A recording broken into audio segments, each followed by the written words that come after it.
What's up, guys? Lama5 here, also known as Joker, and welcome to my review of Slice of Life, in other words, the 100th episode. Now, before we begin, we have a special guest. He is actually going to be one of the members of the Blunderbolts premiering this summer, but in other words, he's also actually a reviewer himself. Please introduce yourself.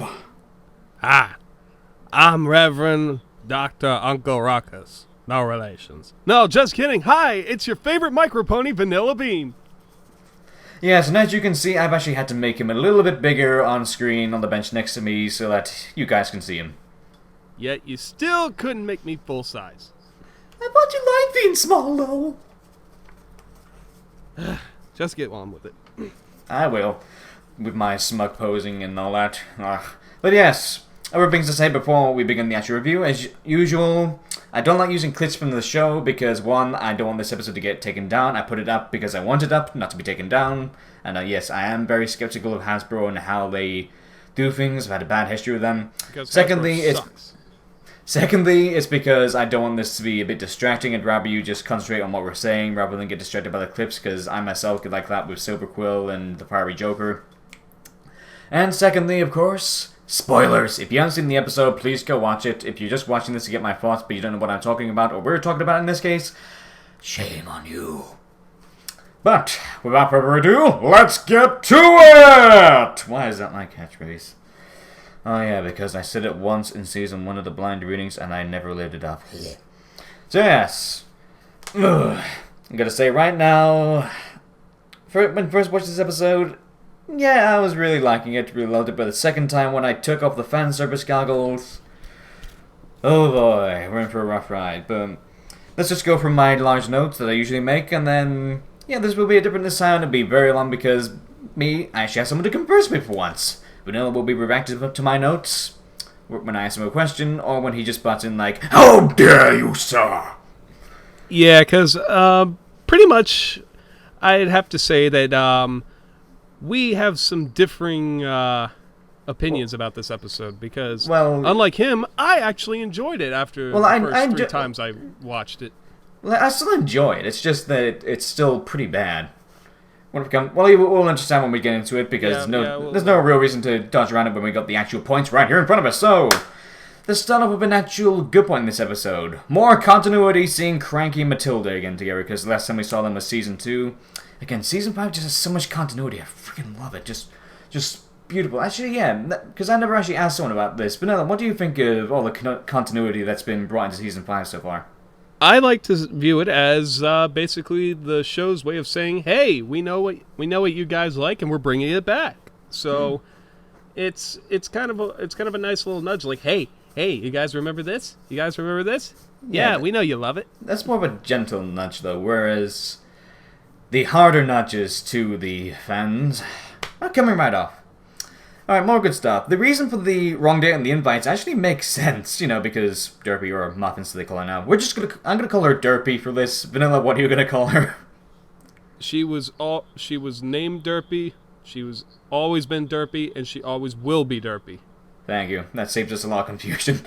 And that's the plot, and almost everything that happens doesn't come across as forced at the start. It's like, muffins? It's like, of course, Cranky would, do something that's cheap, for the wedding. And of course, Derpy would get it wrong on all sorts of levels.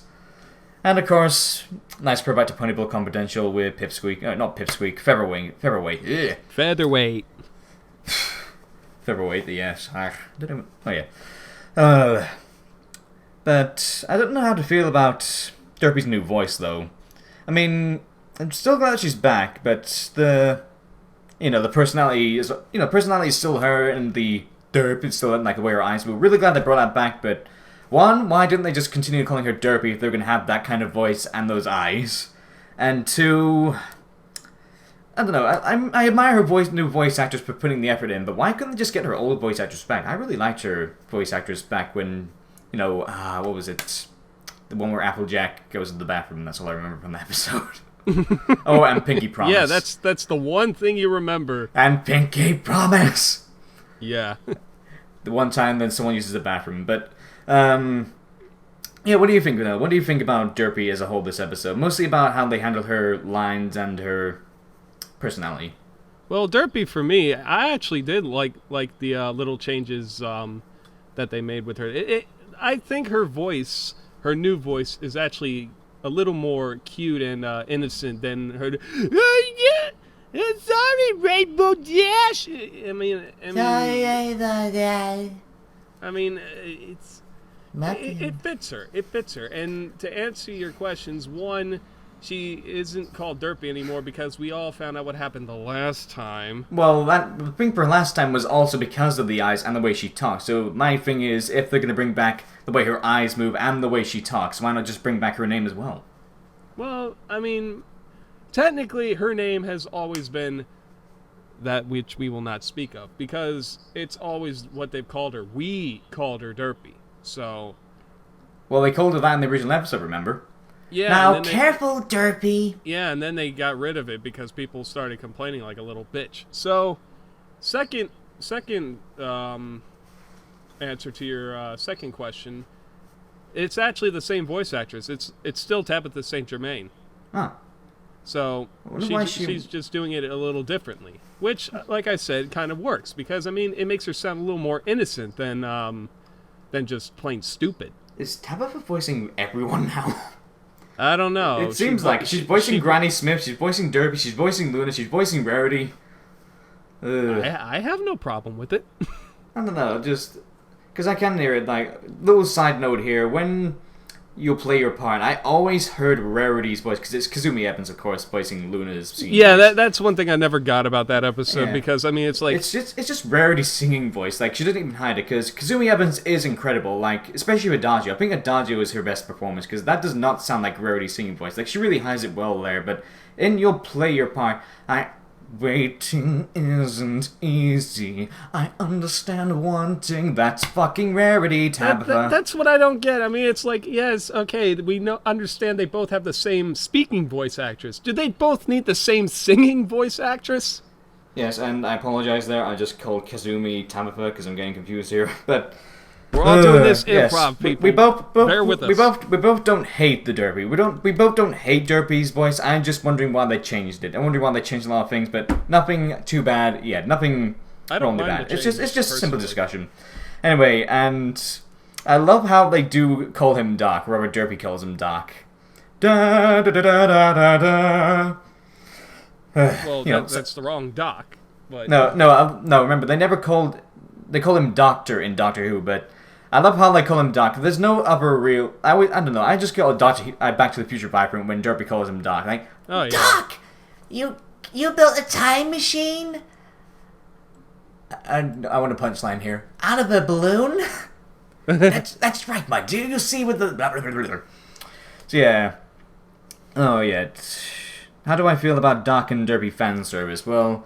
This is when the first start of the episode, it was like, oh, this is probably the heaviest it's going to get, like, you know, because of Doc and Derpy adventures in the animated... Actually, it wasn't originally the animated series. Originally, it was an audio, wasn't it? It was originally just an audio, wasn't it? I have no idea how the whole Doc and Derpy fan service got started. I just figured because Derpy's a blonde and Rose was a blonde, so... No, I think it was together?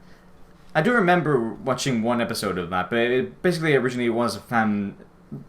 As far as back as I know of the story, it was originally just audio and then someone animated it.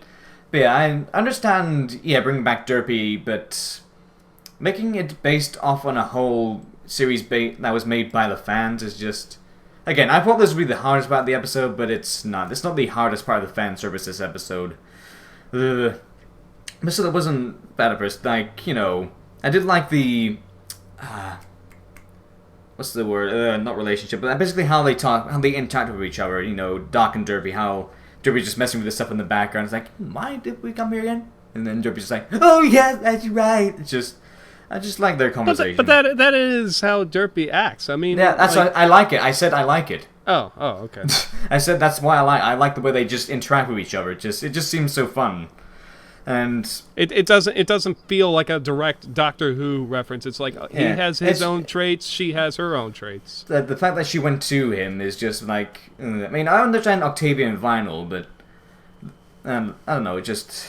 just some things just really forced. But then at the first, it wasn't too bad. It's like, okay, that's gonna be the heaviest part of the fan service here, just them acknowledging each other, Right. and especially him saying that he can time travel. It's just like, eh. But probably the weird thing, just the worst part of that moment, is just the fact that we'll probably never hear about science again. And I know a lot of people, and probably YouTube, are going to mention that Twilight does science as well. She does not.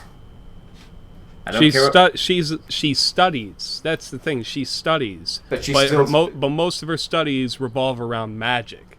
I wish there was more science in the show, because like in Rainbow Rock, she builds that giant portal again, but it's still powered by magic. She still uses magic to power it. Yeah, you take the magic in here and put it in there. So I wish there was more science, because we're probably never going to see it again, unless.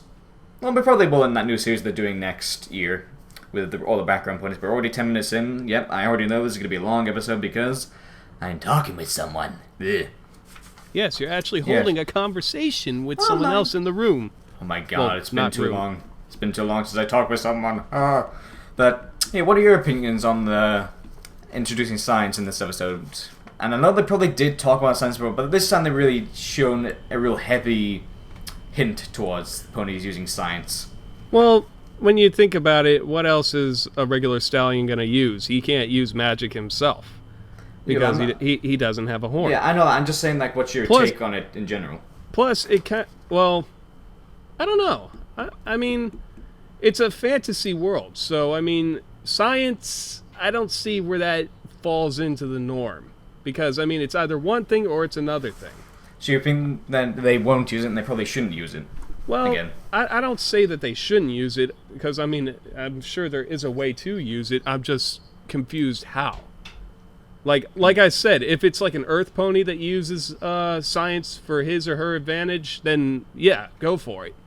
But as far as like making it like how it is normally today with like religion and science and whatnot, we're not getting into that. But like how they how those two intertwine with each other, when it's magic and science, they don't mix. Well, I do. They do in my series, at least. They do in Succubus Loveless. But I digress. They do in my headcanon. But one thing I want to... Last thing I want to mention before we leave this scene is... You know the fire flowers? Is that what he calls them? The fire flowers? I forget. We'll call them the fire flowers for reference, Yeah. but if he doesn't know how to ignite them, then how does he know they will ignite, period? Well, maybe he read them in a book. Then surely... Wait a minute. No, he was working on them. Yeah, working on them, but how does he know that they will ignite, period, if he doesn't even know that they will ignite? I guess it's just a hypothesis. I don't know. By the way, did you catch some of the wordplay that he was using? Like what? Like when he's lowering Derpy from the plane and all that, he says, "I've spent decades, well, centuries really, studying the realms of science," and something like that. I love those little wordplays there. Like, instead of saying, like, I spent decades, well, centuries really. Like, it's like, ooh, he is the Doctor. Ah. The one thing I never got, though, about the Doctor, though, was his trademark line, like, "Great Wickering Stallions." I mean, I don't get that. Was that something from Doctor Who, or is that something I think the it's a writers reference. made up? I think it's another reference to Back to the Future. Great Scott! Oh, I never thought about that because Great it's not something that was Wickering on my mind at the time. Great Wickering Stallions, Derpy! Doc, what's going on? We gotta get you back, Derpy! Back to the future! That's a fan. Oh, there's a fanfic that's probably already happened. Yeah, I'm sure there's already a I sequel. was about to say there's a fanfic waiting to happen, but it's probably already has happened. They're probably working on a sequel as we speak. Anyway, and here's where I did think that it's going to get better this episode, where it's like how it seems at first all the scenarios are going to play into each other. You know, like how that Simpsons episode, I think I mentioned it you a couple of days ago when I first watched this, how that one Simpsons episode where all the scenes play into each other, like with Mr. Burns and Smithers on the bike, and then gets by a bee, and that bee goes to someone else, and then all the scenes play into each other like that. Oh yeah, it's one of those episodes, definitely. Yeah, I hoped it would have played like that, but it ends at Doc, and I mean, you could say that Vinyl, because he bumped into the Doctor. Yes, that would have been fine, but She bumped into the Doctor. Yeah, but no, it isn't played out well. It would have been fine if, like, I mean, it's just it could have been played out better. Yeah, I agree with that because I mean, it's not like he bumps into like some musical part of town or some instrument store or whatnot. She's just randomly walking by, like, oh hi Vinyl. No, it's not that. It's the fact that it doesn't play into Vinyl's scene again. Like, we brought back to her later. Let me just see here.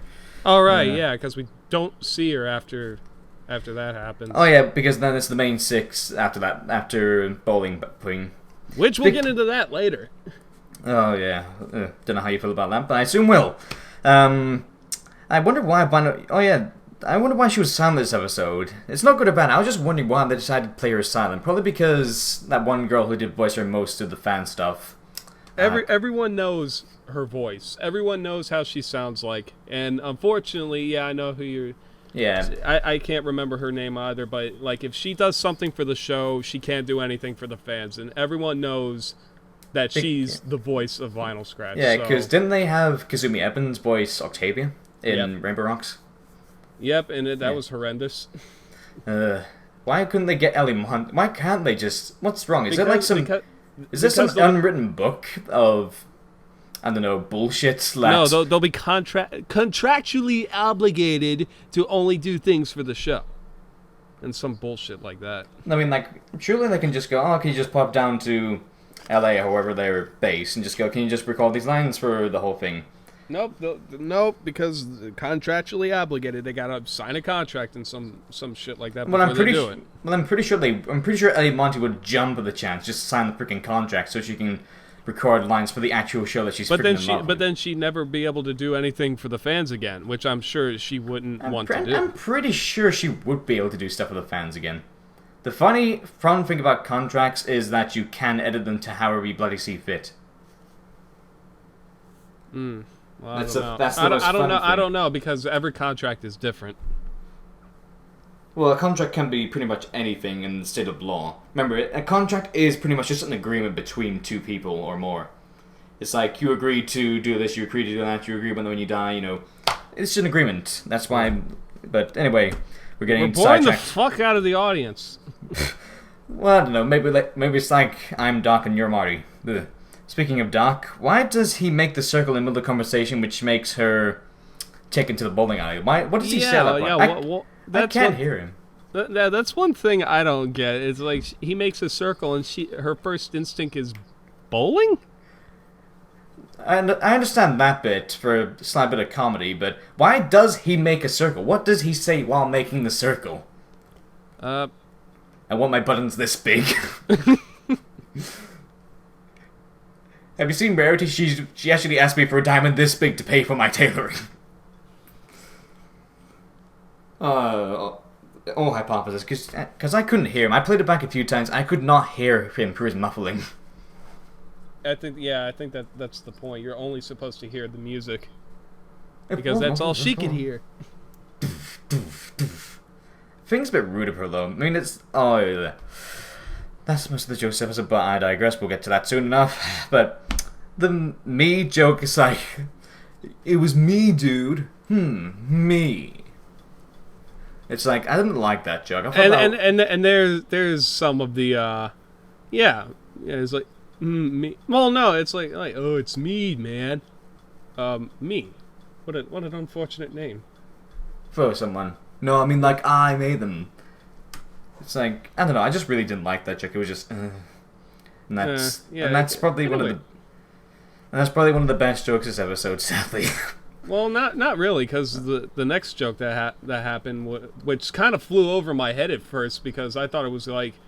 Oh, you talk about the man joke. Yeah. What's this word you keep using? Man. And he just goes, I don't know, dude, and that's just really fucking lazy. But, there's so much effort for a punchline right there, and instead they just go, I don't know.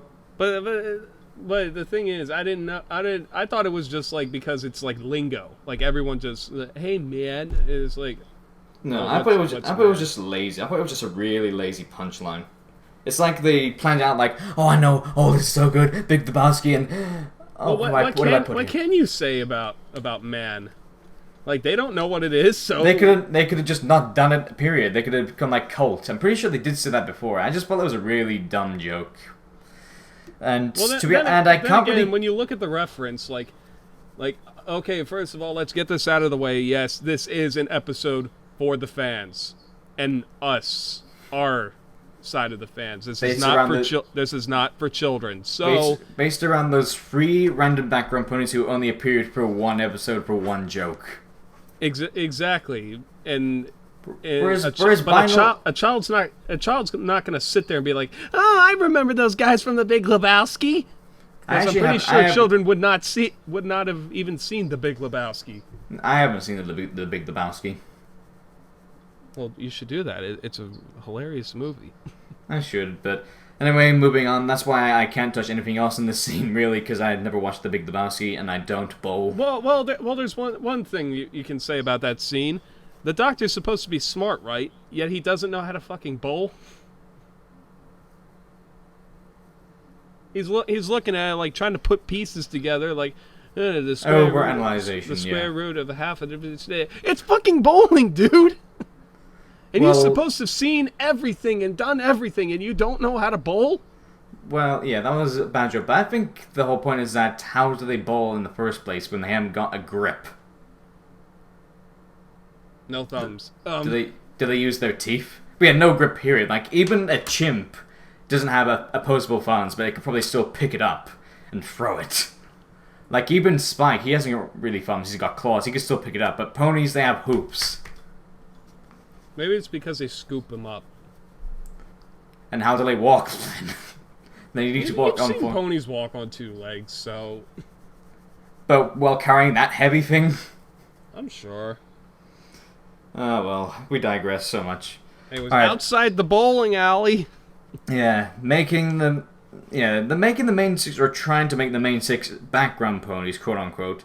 It's a good idea, but it's poorly executed, like so poorly executed. I mean, when they're the full focus in a great fight amongst the whole episode, and referenced millions of times, like, what are they doing? Oh, it must be a giant friendship thing or a monster attack. Oh, the bugbear. Oh, it's the bugbear. Oh, their attack. We defeated the bugbear.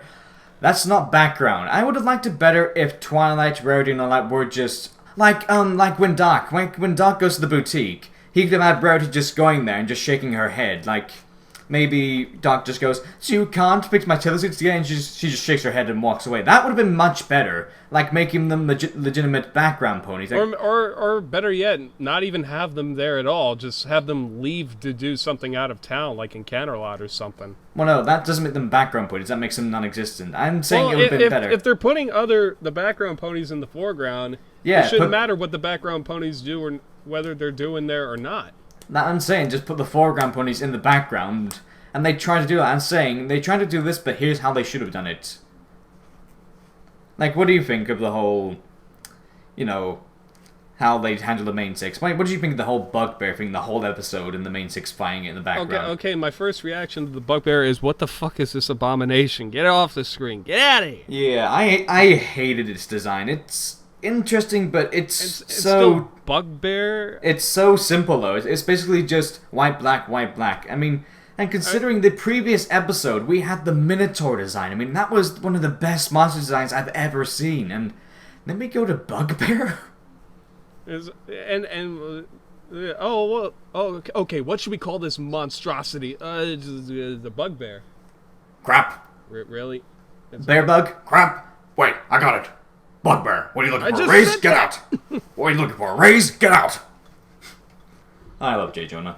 Yeah. There should be a J. Jonah background pony, but anyway, so yeah, you really hate the Bugbear design as a whole? I don't hate it, it's just there. I mean, it's a giant monster, it's a giant bear with 4 arms and wings. What can you say about it? Alright, my point is, what do you think of the actual fight itself that goes on throughout the entire episode in the background? And the foreground sometimes, and full on screen sometimes? Well, I mean, it's like... In a way, it's kind of distracting because I mean, it's like, oh look, it's the main 6 fighting this bugbear, and then you got the totally opposite plot going on around it. I mean, no one seems to be that much affected by it except for a character later on. But I mean, everyone just references it like, oh, it's a bugbear attack. Like they say like it's the main danger that ever happens. And it's like, oh, we're all just one bugbear attack away. Like, Oh, yeah, we'll get to that soon. It's a fucking monster. It's just a monster. It's not even a monster. It's just a mishmash of. Alright, and here's my thing about it. One, why can't Fluttershy just talk to it the same way she did with the Manticore? Oh yeah, good point. What the hell? Fluttershy's just sitting there going... kindness my ass. Also, the stare, Fluttershy, you might want to use that. You know, save some buildings from being destroyed.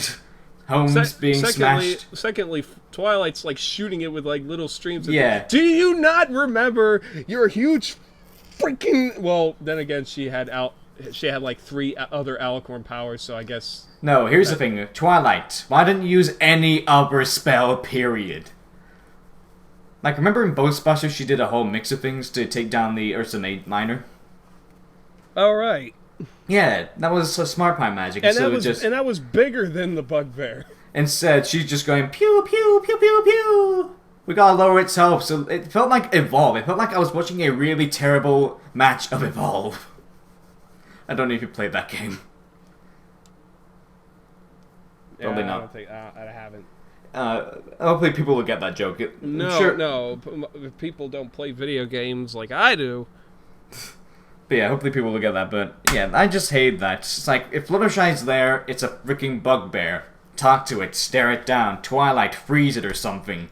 Do something. The other pony shouldn't even do anything, because obviously it has no effect. It's not very effective. Applejack, your rope is like a piece of string.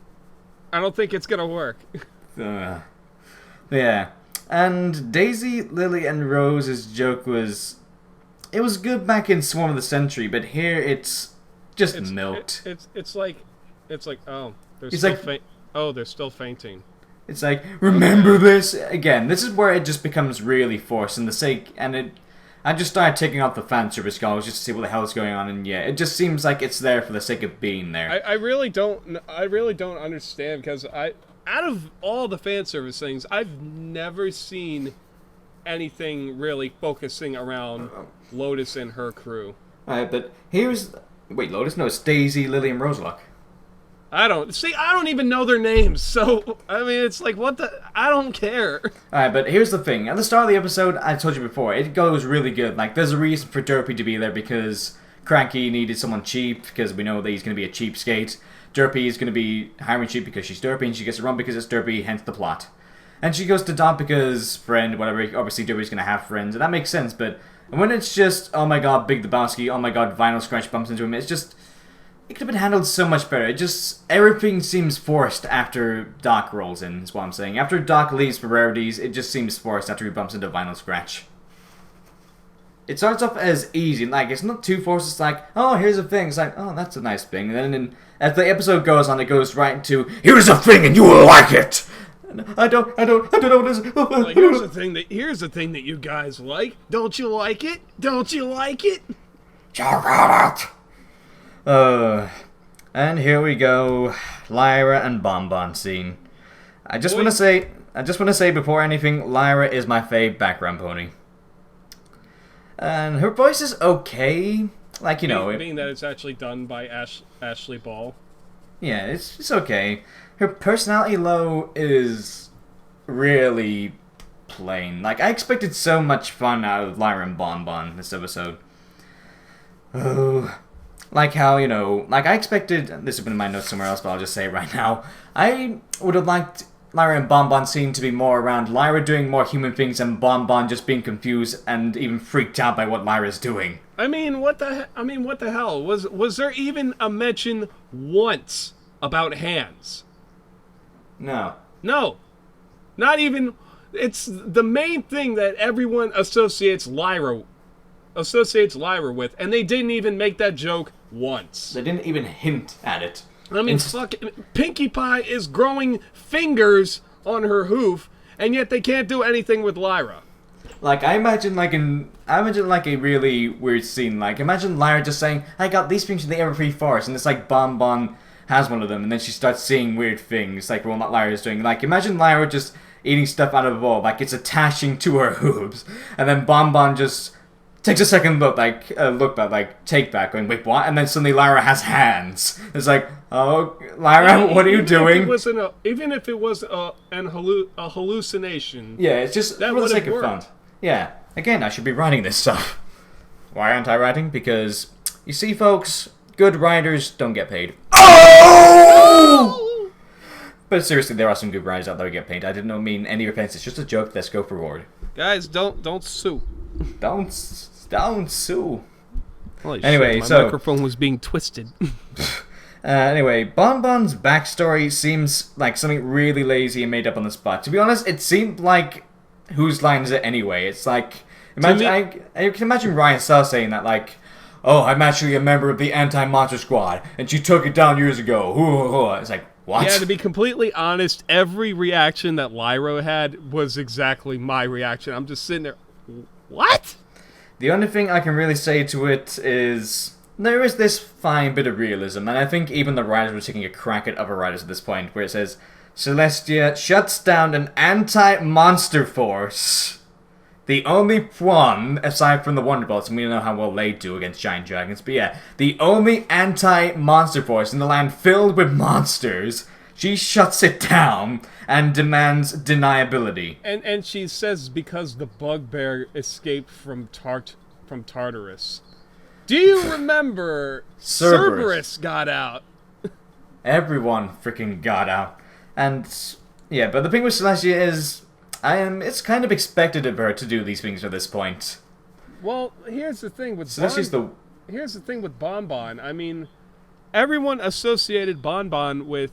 First, she was a voice actress because her voice changed so many times throughout the show. Well, to be fair, every background pony's voice changed throughout the show. But everyone noticed mostly Bon Bon. Then, because of that stupid April Fool's joke, that everyone noticed her as like a giant pony. Because of that April Fool's joke, thanks, M.A. And now we've got Secret Agent Sweetie Drops? Now, the Sweetie Drops thing, I think, is a reference to the card game. It's a reference to something. Actually, Sweetie Drops is actually her toy name.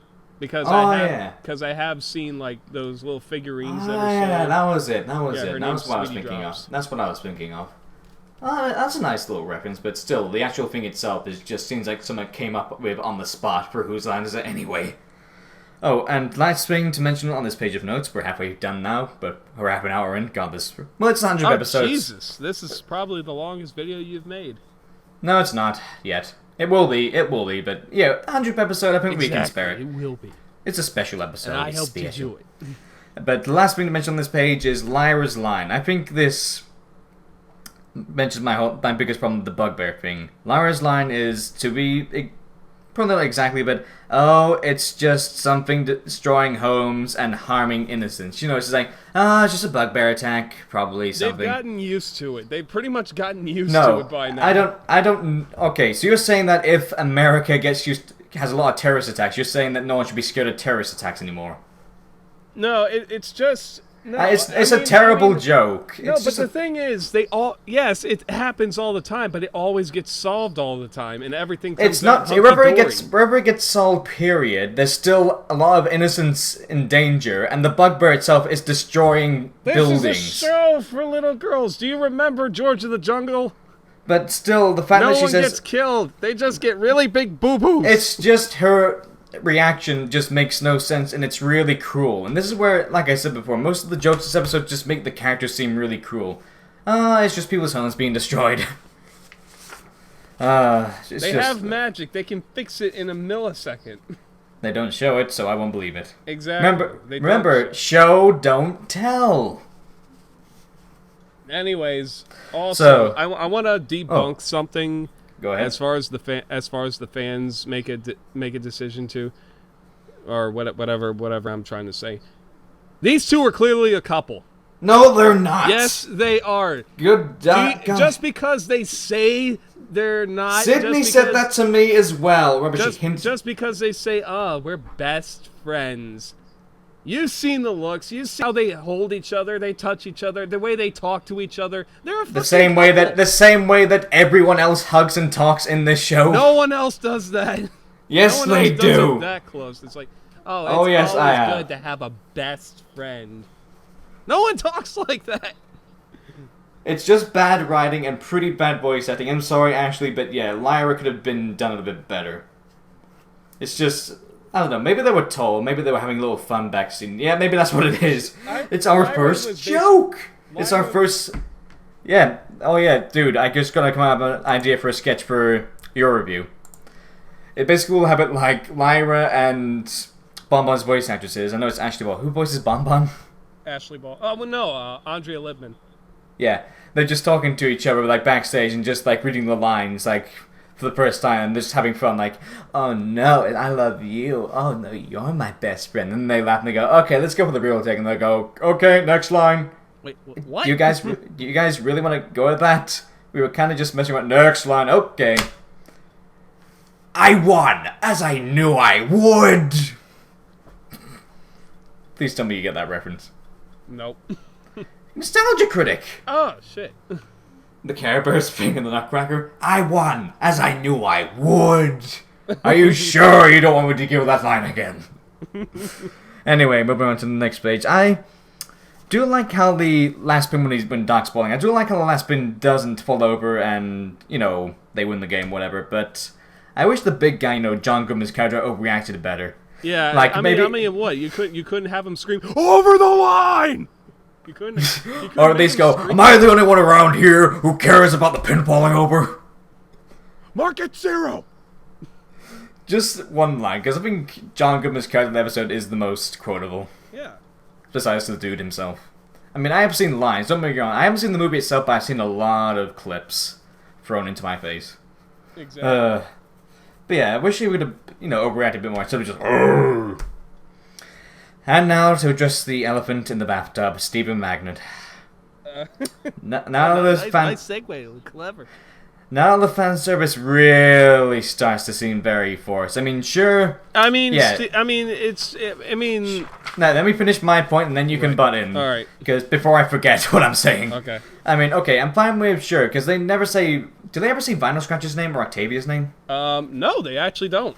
There you go, they don't say their names, and sure they go Doc, but they don't go Doc Hooves, do they? They don't go Dr. Hooves. They don't even say... Because they don't want to get sued.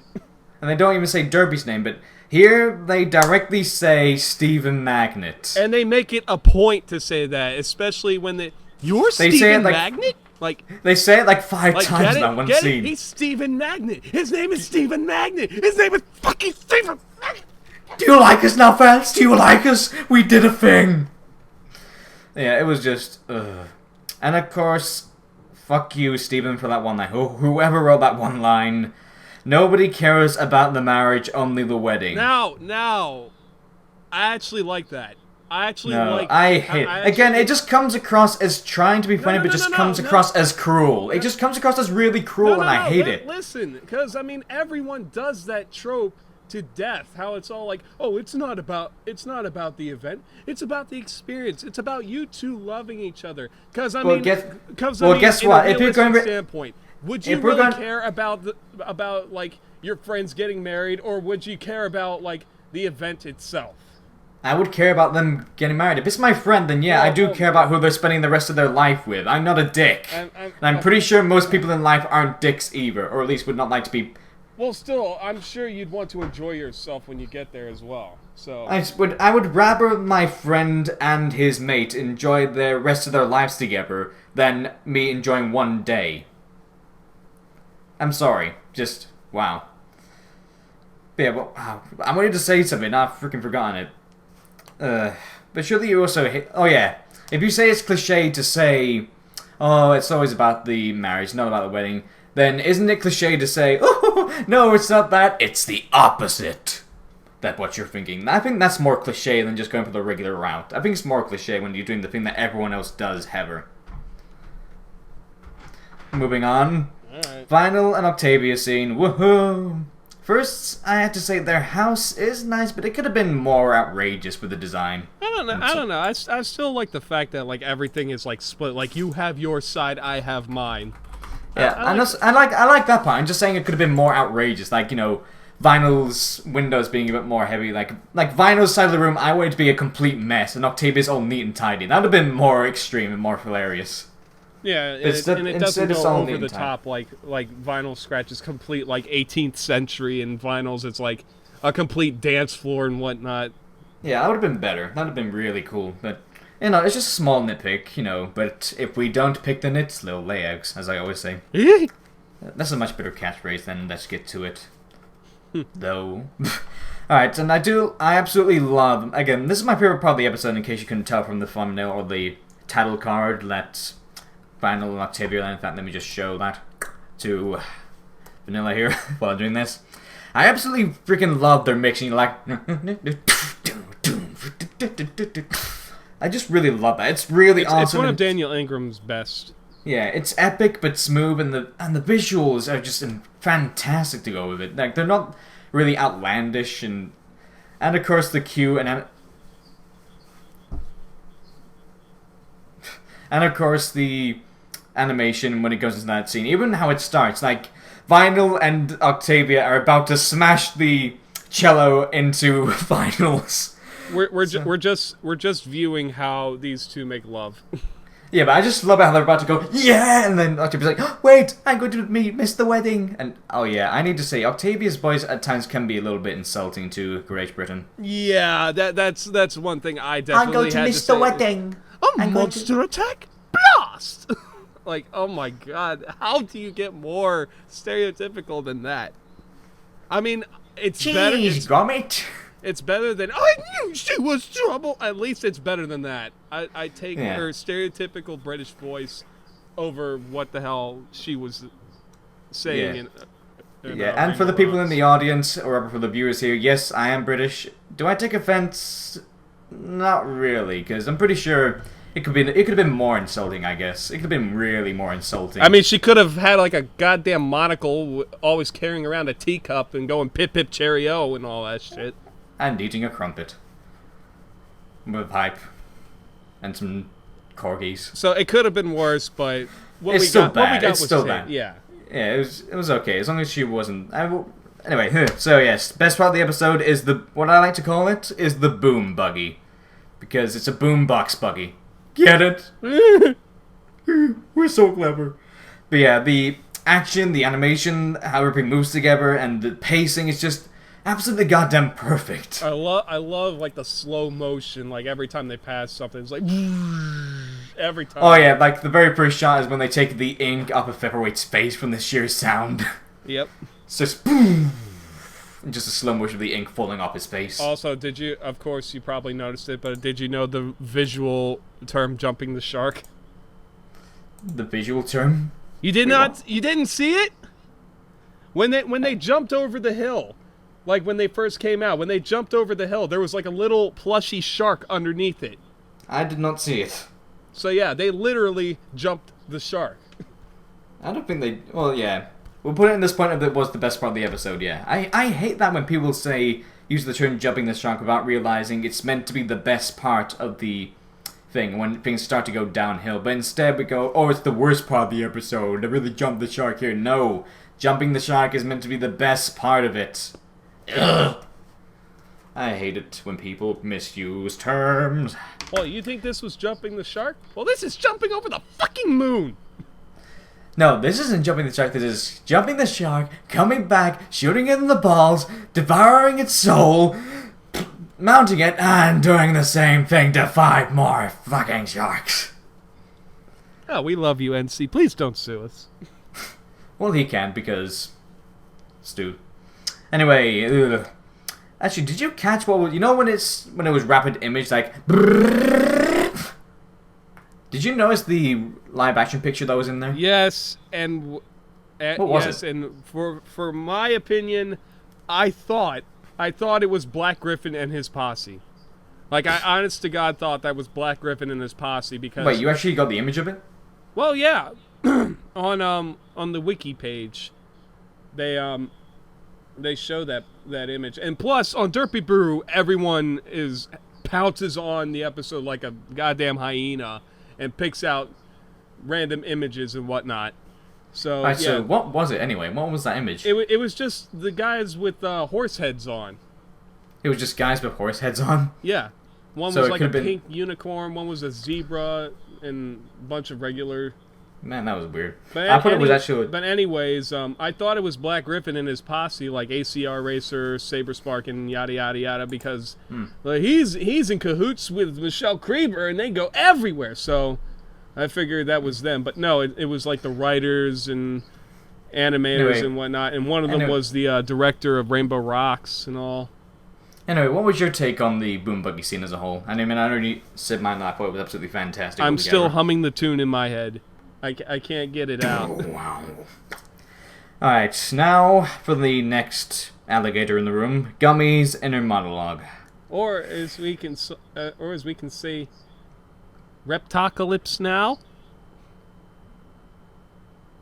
So yeah, his inner monologue is not funny, it's drawn out, and I found it so damn predictable. I saw it from day one that people were going to make that joke of... Actually, I think I've seen images. Isn't that from a comic or something that someone made that joke of I'm Gummy sure like... it is, but I haven't seen it yet. Yeah, I think that's lazy. What did you think of the Gummy's inner monologue? I thought it was funny. I mean, I thought it. I mean, yes, it's predictable, but it's still funny. It was not funny. It was just cliche, every single word. Oh, things are gonna end soon. I'm depressed because of my expression. Well, what did you expect? Like radio static? No, I expected him... What would have been really funny is if he was like a Pinkie Pie. If he was a male Pinkie Pie where it's like, oh my god, I just look at that thing over there, I was going up the mountain, oh my god, I was going to... I want to Pinkie Pie, gonna come back. Like, if they just did that in really fast motions, though, we'd have to slow it down to find out what exactly he's saying. That would have been a much funnier joke. Like, I imagine it like just panning onto Gummy, just like really slowly, him blinking his eyes, and then suddenly you hear... Pinkie Pie's gonna come back soon. Oh my god, there's something good. Somebody's gonna go. They're going to bench. I want to go to the park. I've been to the park. Shut up! Yeah, just a really long thing that we had to slow down to hear exactly what he's saying. That would have been much funnier, and because it catches you off guard. Things are much funnier when it catches you by surprise. Instead of that, oh, this is really drawn out. I'm Eeyore. And instead of Lee Tokar doing his best Apocalypse Now impression. Lee Tokar again? Hasn't he gotten enough this episode with a Stephen Magnet duologue? It's Stephen Magnet! You get it? And the Toy Cane... He didn't even do anything with The Snips. Toy Cane was very forced. Like you said, That was like, it's like, oh, you guys remember this? Well, here it is in your fucking you know, face. what was that? It should have. You know the snapped. double ring... When the boom buggy rolled over it, it shouldn't have tripped. It should have snapped, broken into pieces. Never. Oh, again. you brought up the boom buggy. You called it the boom buggy. Now that we both said it, it must be canon. What? I'm sure someone else has a name for it, and that they're using that. We're calling it the boom buggy. Screw it. It's the boom buggy. Yep. The boom bug. But yeah, do you remember Double Rainbow? That 5-minute episode? Remember all the references in that? Well, it was a fan thing, of course. Of course, there's references. Right. Yeah, when it's that out in your face, that's how I felt about everything this episode. And the Toy Cane just broke me in half, and I was just like, ugh. It was like, fuck Just- it. You know what? Just. You know, like how the horse guys in the masks? That was a good thing. That was a good Easter egg. That was a good thing to put. Again, it would have been awesome if it was actually Black Griffin and his No, posse, being that they actually make Sure. up the majority of the. But still, I think they should have. Celebrity I think they should have hidden more things like that instead of throwing it in our face. You know, hidden the Twilight Cane in the background somewhere. Right. Things like that. Oh, God, my voice is getting a bit now. Oh, here's my least favorite part of the episode. Hey, Celestia, Luna, why? Are you kidding Why are you me? at this random wedding? Are you serious? Do you know these two ponies or these two donkeys? No? Why are you here? Well, yeah, maybe the fact that they're there is kind of random. Hey, but I have to say, Celestia! that is Luna! There's a monster outside attacking your students and your subjects right outside the door. Maybe you should help? Well, regardless of all that stuff, I have to say that is the best interaction that we've ever It's had between those cliche. two. It's so god. It's not cliche. Their argument because, isn't funny. They're sisters. For It's God's not sake. funny. It's cliche. once. It's dull, and it's very, very forced. Just like everything else this episode after. For once, we actually get to see the two act like, normal sisters instead of A little either more- moping and crying about what happened with Could've- banishing they to the could've- moon or stupid lame. They could have royalty done for babble. more It's like- original dialogue, though. You have to admit that it was just a typical argument, like, "Oh, you should have brought the thing. No, you should have brought the thing. Oh, this is just terrible." Oh. And that's what makes it so cool. No, it doesn't. That's what makes it so cool. It's a typical argument between two people who we've had to be forced down throughout this whole series to be wise, mystical. They don't sound like characters. royalty They sound figures. like They cookie actually cutout sound like characters. regular They people do not now. sound like regular people. You're saying it's funny because it sounds like every other sister conversation, but now you want to sound like regular people. Regular people don't have a cliche conversation. Let's move on, because clearly we're at a standpoint here in this argument. We told you guys that we have different opinions on this. Oh, so this was bound to happen. You're not getting through to me, I'm not getting through to you, so let's just, Oh, and Spike, why aren't you helping your friends? Well, that's standard Spike. But Spike always wants to Really. help out. Yeah, he always wants to help out, but never gets the chance. Except when to. he did- That's why Spike episodes are a waste of time. Except when he usually. did that giant fireball that erased that giant cake of ice. Yeah, and guess what happened? Nothing happened. They never dawn on it again. He's always the stereotype. That's what I hate about this show. They always cast him to the side, but yet whenever he gets the one episode, like, oh, he's got his redemption episode, and then immediately, at the snap of a finger, he's back to being the butt end of the Why jokes. can't Spike just defeat the bugbear by casting it into a giant blaze of fire? Hell, he doesn't even need a blaze of fire. Just set one patch of his fur on fire, he'll go up like a goddamn marshmallow. Actually, that's something I didn't note down. How did they defeat the bugbear? I'm actually interested, because they don't show it. Oh yeah, that's right. We just get Bon coming in. They've defeated the bugbear. It'll probably get up soon, so we should probably get the wedding done soon. It's not even in the back anymore. I think it just disappeared. Maybe they did burn it alive. Yeah, maybe they did. It's like, Hey, Twilight, why don't you use they a giant fire spell to burn it to pieces? You're right. Hame, Celestia. I don't know. Celestia. Because Kamehameha is the turtle wave, so it's a Celestia wave. It's Celestia wave. And then I was thinking more they lure it to a cliff and then rip off his wings so he plummets to his death. That, or they finally remember that Fluttershy can talk to the damn thing. Yeah. Something tells me we're either going to get a hint of it next episode as apologies, or that's going to be in the next episode. The next... He's gonna be referenced somewhere where he's gonna be referenced somewhere like, hey, remember that bugbear attack? Oh yeah, okay. You know what, from now on, whenever there's a plot point in an episode of any kind that doesn't belong there, really stupid, I'm gonna call it a bugbear. We got the elephant in the room. It's a bugbear moment. No, it's just the bugbear. This is just the bugbear of this episode. There's the elephant in the room, there's the jumping the shark, and now there's the bugbear. Now that we said it, it must be canon. We've made two canon things. If you're not used to them, you suck. Anyway, Cadence and Shining Armor, why are you here? Aren't you running an empire? Yeah, why are you... I mean, Celestia and Luna, they're right around Well, the not corner. really. Cadence, Technically, I thought it and takes Shining Armor, hours. they're halfway across. I thought it takes hours. They're Doesn't it take? halfway across the I thought it country. takes hours to get to Candrelot. Remember that? Well, either way, they're a lot closer than the Crystal Empire. Meanwhile, King Summer takes over because Cadence and Shining Armor are stupid and attending the wedding of someone... I mean, I think back in the Smile episode, that's all I call it, the Smile episode with Cranky, I think they did reference that Cranky did go and see Princess Celestia once, but he doesn't even know who Cadence and Shining Armor are. Why are they there? For moral support, I guess. I don't know. Maybe because... Because fans! Because you guys know these is- characters. Because since Cadence is Celestia's adopted niece, maybe Celestia's... You're coming to this wedding. It's like when your parents drag you along to a stupid wedding that you don't even know who the hell they are.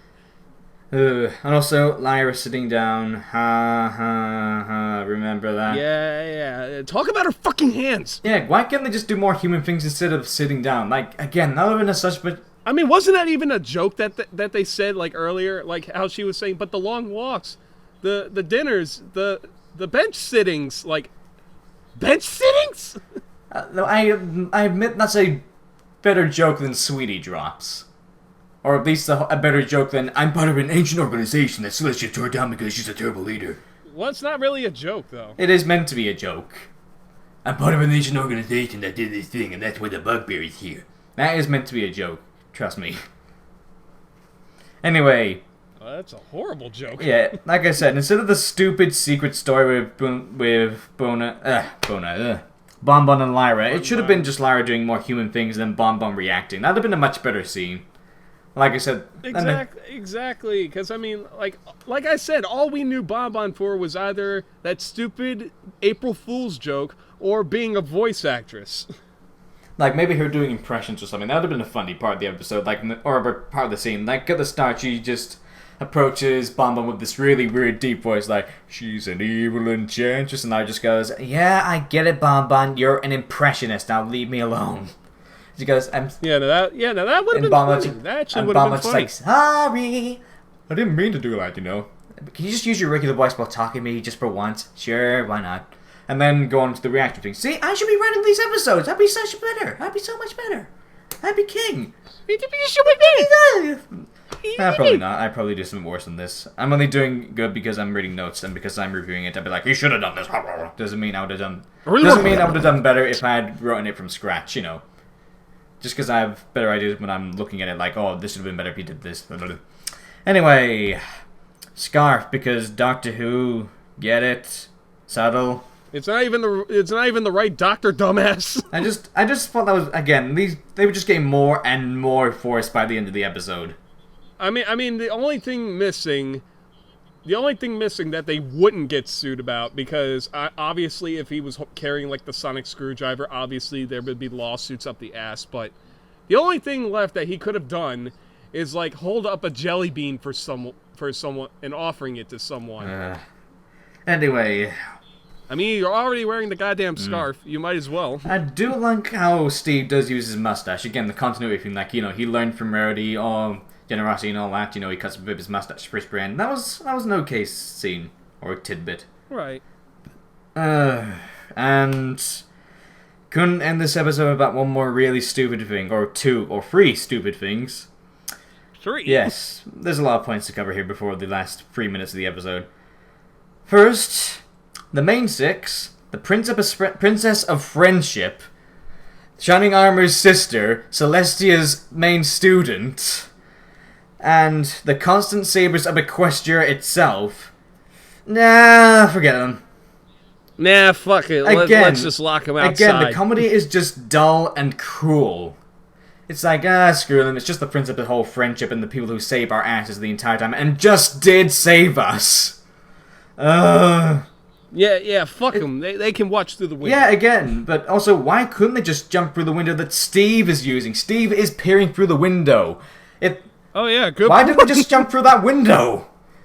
Guys, why did you slam the door on us? I'm sorry, I'm stupid, because that's my only quality personality point. See, it was good at the beginning. Yeah, the only thing she could do is like, oops, and then shrug to the camera. Yeah, I liked at the beginning when Derpy was still Derpy, but she was still fun and lovable. Like, she just did random things and toyed around with everything around her in the Doc's place. That was good, but when it's just, whoops. Yeah, but that was just terrible. Anyway, yes, and the mayor's speech. I'm gonna let you take the first one on this one. What do you think of the mayor's quote-unquote speech during the wedding? I mean, obviously, like, what the mayor's speech was just about, like, oh, it's not just about the main characters, but everyone has their own story. I mean, in a way, I kind of like it. But did she have to use the term main characters and break the... Yeah, that wasn't like, hey, we're talking about background characters. That wasn't breaking the fourth wall. That was eating it and devouring its soul. Right. And then not to mention, the one thing I did like how that she included was she gave a little nod. Like, I don't know if it was intentional or not, but she was like, oh, and there were other ponies here who couldn't make it. Like, is she giving a nod to the fans in their OCs? Nope. She's talking about the main 6. Fucking God damn bitch. it. She even knew that... I thought it was really clever, because I thought it was like, oh, if there were other friends who couldn't make it here, and like, she's including you know what us in our OCs. Do you know what that. Alright. Oh, that's Did you sweet. remember the changeling? Alright, I'll Yeah. get to that in a moment. Address the elephant or the changeling in the room. But there were 6 empty seats, including the one the changeling was sat in. While she was saying that. If that's not more... Well, you can make the argument that it was the other fillies that were standing up. They weren't standing up, they were sat away and just going... But yes, that's what it's meant to be. She was talking about the main 6 that they just freaking locked outside. Why are they all the way in the back? Anyway, the mayor's speech, I think, was just stale, boring, has no point. It's just Spike speaking like a girl. And the changeling, again, so friggin' forced. What I think they should have done instead, and maybe they should do for future episodes, is do what South Park did with its aliens. Hide a changeling in each episode. Yeah. What, you forgot that South Park does that? Yeah, well, I don't really watch South Park. South Park hide an alien in every single episode of South Park since the start. Yes, I'm not kidding. They hide an alien in each episode. I mean, to be honest, yeah, they should have done something better with the changeling other than saying, like, oh, for ponies who play big parts and those who play small. It's like, oh, hi, changeling. We've wanted to see you ever since season 3, but why the hell are you here? Meanwhile, Queen Chrysalis is just smashing her head against the wall, begging for another episode. Exactly. I mean, it's like, what the hell are you even doing here? I thought you hated these. Poor Kevin. That's his name now? No. No. You know what? Yeah. The lone changeling is Kevin, but I was talking about Queen Chrysalis' voice actress. She also did Kevin from Ed, and Eddie. Oh, right. Yeah, so I was like, poor Kevin when talking about Queen Chrysalis. But no, yes, the changeling is now Kevin. Now that we said it, it must be canon. That's 3. Anyway, and why did they call them Jack and Jenny? I now pronounce you Jack and Jenny. Because the male term for... It's husband and wife. But no, because a female donkey is known as a Jenny, and a male donkey is known as a jackass, but since they can't say jackass, it would be known as Jack. Well, I don't know that. I thought it was just really lazy. It's like, I thought they were going with, oh, we can't say man and wife, and we can't say husband and wife, so we'll go Jack and Jenny. I just thought it was really stupid, because I don't know donkey terms, and I'm pretty sure half the internet don't know donkey terms either. Unless they're smart enough to look it up. Oh, I'm sorry, did we call you stupid? Yes, you did. Oh, well, bite me. Anyway, so... I gotta watch for your goddamn shoes every day. You don't clean your gum-filled shoes, and you take me with you. Fuck you! Alright, and last thing, what did you think of Twilight's... I mean, we just got a freaking speech from Mayor, and now we need another one from Twilight, but what did you think of Twilight's little end note there? To be honest, I actually did like the, I did like the fact that the main 6 actually got one line at the very end, because, I mean, it's like how... Which defeats the point of the episode. It's just Twilight saying, like, we're very lucky to be here, because it's like how we've created it. It's a town that we've created, and they're saying we love being in this we're so lucky to town have that you've created for us. We're so lucky to be in this town with people who only got introduced just now, but the rest of the time it was just us doing things. We're so lucky. Well, say what you want. I like how it's like a little nod to us. It was just bad, lame, and forced, like everything else does. Anyway, my final thoughts, because mostly this is just me and Vanilla talking. If you want to know Vanilla's thoughts, I'll say at the end. But, my voice is dying out. So, overall, very forced, almost on all grounds when it comes to the plot, the jokes, absolutely cruel. And without the fan service goggles, without the fan service goggles, sorry, I'm getting really tongue-tied here, this episode is beyond awful. If these, you gotta admit that, but at least admit this, be honest here. If every single one of these characters it wasn't Vinyl Scratch, it wasn't Octavia, it wasn't Stephen Maggett, it was just a randomly new character. You wouldn't like this episode as much, would you? Yeah, because I mean, like I said, you gotta take out the fact that this isn't just like a blind episode. This is completely dedicated to us. So if you've never watched the show before and you're sitting there and you're like, who the fuck are these characters? So it's like, yeah, I kind of. But then again, like I said, that's how it failed in the beginning of Equestria Girls, because it's like, who the fuck are these characters? So it's like, if you don't explain who they are and you don't know, like, what the hell their name, if you don't know who they are, what they stand for, and all that, you're gonna be confused. So you agree that without the fan service goggles, this episode is pretty bad? Yeah, I will agree with that, because Thank you. At least unless you know who they are, you're not gonna get it. Because you're saying you're at least admitting it can't stand on its own efforts. It does need people to recognize. Oh, that's bad. Yeah, like I said, it's an episode made for us. It's an episode made for us. If you've never watched the show before, you're not gonna get it. All right. Anyway. And Octavia and Vinyl are the only really, really good part that I liked about this episode. Even that had a couple flaws here and there, like I said, the Twi-Cane bit.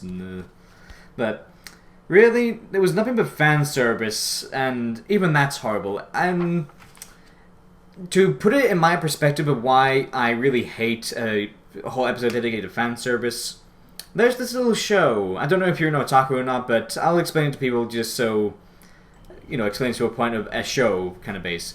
Imagine a really cool story about vampires and succubus, like real load of creatures and the skull and all that. Really cool, nice story. There is no fan service whatsoever.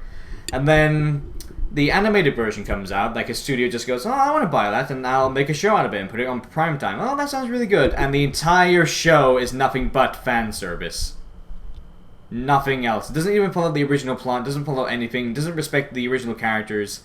And that's why I find any part of fan service, maybe that's why this is such a sore spot for me, because I personally never like fan service. I think it is just really lazy, really horrible for me, I mean, it's not exactly panty shots and that, but I still just don't like it, where it's just like, hey, like it because we did it for you. Ding, ding, ding, ding, ding, ding. We did it for you. Blink my eyelashes, please, because they did it just for you. I suppose I could look at it in the sense of, oh, it's a nice gift to me, but no, it's not to me, it's to all the fans, so I can't really take it directly in any sense. I can't even take it as a full brony, because I think I mentioned before, I'm not a full-fledged brony, not 100%, I'm not even an otaku 100%, so I can't really take it as that. I just try to watch this episode as it is, fully what it is, without the fan service goggles, and really, nothing joins together after the first few minutes, even that. It just comes across as randomly edited scenes at the end of the day. Like I said 100 times, or maybe just twice, but Derpy at the beginning, all that puts together because it's about Cranky and that. Matilda can't be that people who have watched the show but don't know the background characters recognize, oh yes, these two. Oh, and it's Derpy, and that makes sense because, Derpy would do that. She seems like someone who would do that badly on time. That's the course with the actual episode itself. And then she meets Dot because it's her friend, but she should go to her friend for help. And then Dot goes off like, oh my god, the wedding, oh, it's blue day, oh, I need to get my tailor suited. And then it just stops with the good part of it, and it just comes across as randomly edited scenes. Like, oh, here's Banal and Octavia's face, oh, here's Stephen Magnet, oh, here's Celestia and Luna, oh, here's... It's not impossible. It's not impossible to make a good fan service episode, or even one of those episodes that focuses on, that intertwines with everyone. It's not impossible to make a good one. It's not impossible, but it's really hard. Like, there was a lot of potential. Like, you even said some of my ideas were pretty good, like with Lyra's scene being more about Bomb reacting to her thing, or being human things.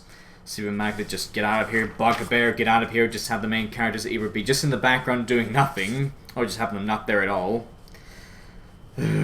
Like, I mean, they could have the main characters appear at the end, like in the wedding. I don't think they should have. Oh yeah, but not actually say anything. I think that was pretty bad. Yeah, they should have appeared at the wedding. But as far as like they themselves, like they should have been off doing their own things. Yeah, and getting their own selves ready. And while everyone else is panicking, trying to get their own their stuff done. And last note is, we all know the bugbear was pointless and created more story problems than the actual problems, like destroying buildings. Like, oh great, I'm going to a wedding. Oh shit, I'm homeless. Yeah, if it wasn't for the fact that I did recognize these characters and I see a bit of the effort, like, oh, it's the fans, okay, I guess, it would have been a 2.5 out of 10, if not for that. But since I do recognize the effort of, oh yeah, that's Final Scratch, oh yeah, I do know Octavia, oh, I know these characters. But unfortunately, I'm going to have to give an overall 4.5 out of 10. Just, obviously not the worst, because of course Bloom and Gloom, but just, I expected so much more from this, and I've already stated how it could have been done better. There's nothing else for me to say, especially since my voice is about to die. So before I end this off and actually tell you how to check out Vanilla's point of this in his review, Vanilla, you got anything else to add to my own notes? Because obviously we'll get to your own point of this episode and what you think of this episode on your own channel. But yeah, final applause from you on my notes. Well, I mean, as far as your final verdict and what I think of it, I think that it's just the way you feel about it. I mean, me personally, I feel that this is a great, like, thank you. I mean, when anyone gives you like a fan service episode or something like that, you have to do it well, but in a way, it still is like a big thank you for sticking with us. Thank you for making this what it is. And I personally feel that that's a good gesture, because, I mean, you could either continue making a bad show, or you can constantly give us more and more, and we give you more and more praise about it. Now, sometimes you fall off the wagon, and we gotta bitch and moan to you about why you did it wrong, but we still love you. But as far as you're saying this is like a thank you, okay. We'll go now, as far as your verdict goes... No, let me just say this before I forget. No, hold on. It's just one line. It's just one line I want to say. Just one line. Okay. You're going to take this as a thank you, but I'm going to take it as... Sure, they're saying thank you, but then they immediately kick me in the balls. Right. It's like, yeah, they said thank you, but that hurt. Right.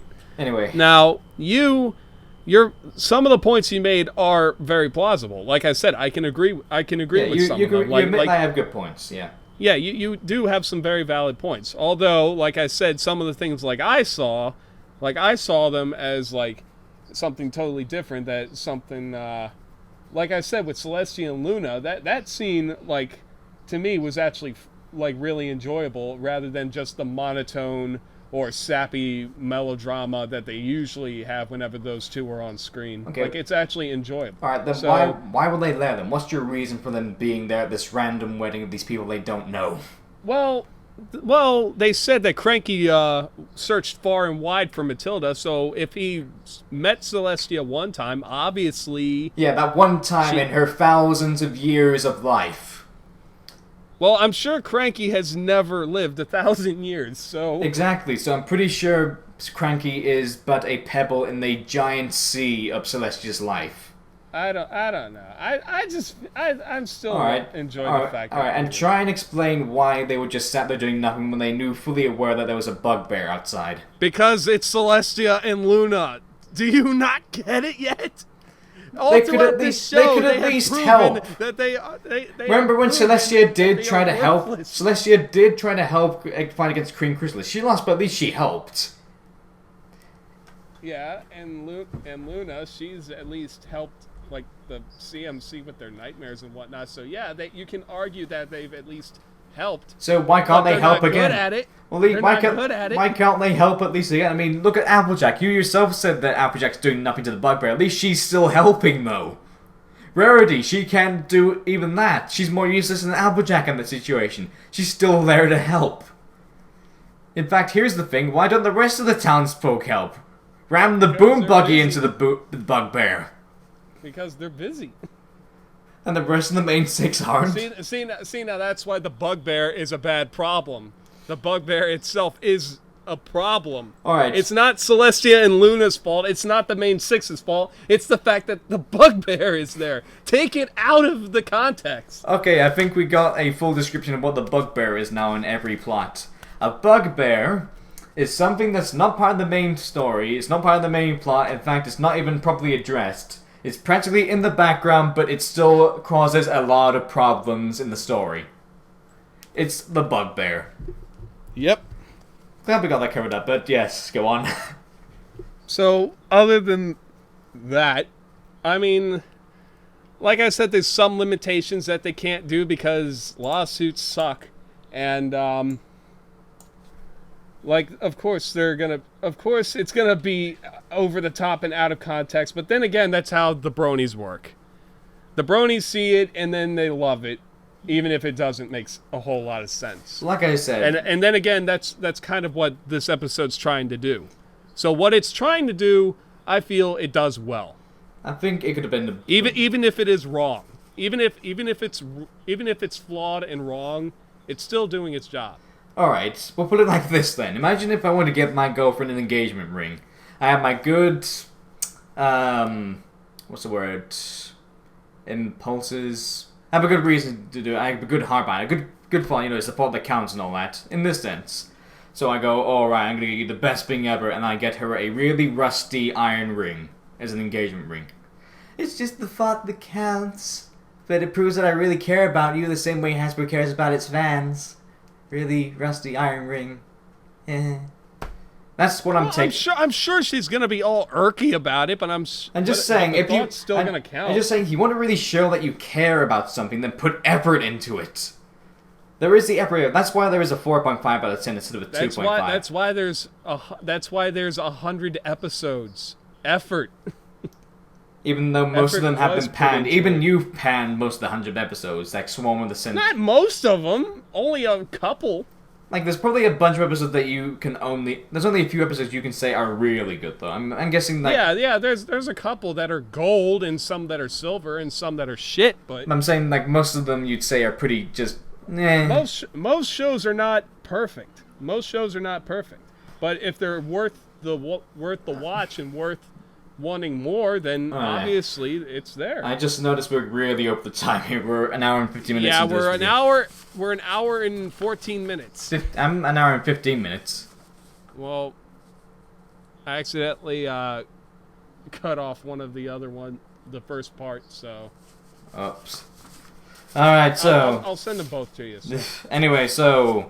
Yeah, you know my rating, you know why I don't like it, and if you want to find out what Vanilla really thinks of this episode, and even with me, quote-unquote, helping him out, and giving my own little slice of this review into it, same way he's put his reviews into mine, a link to his channel will be into the description, because obviously his review will not be up by the time I've uploaded this, but yeah, give his channel a look if you can. So, anyway, because we don't want to drag this out even longer than it already is, thank you for watching.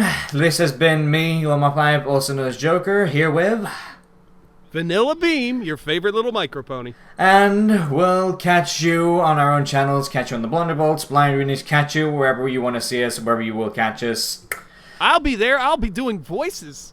And until then, bye, later, I am tired, I want to play Fire Emblem. Bye, guys!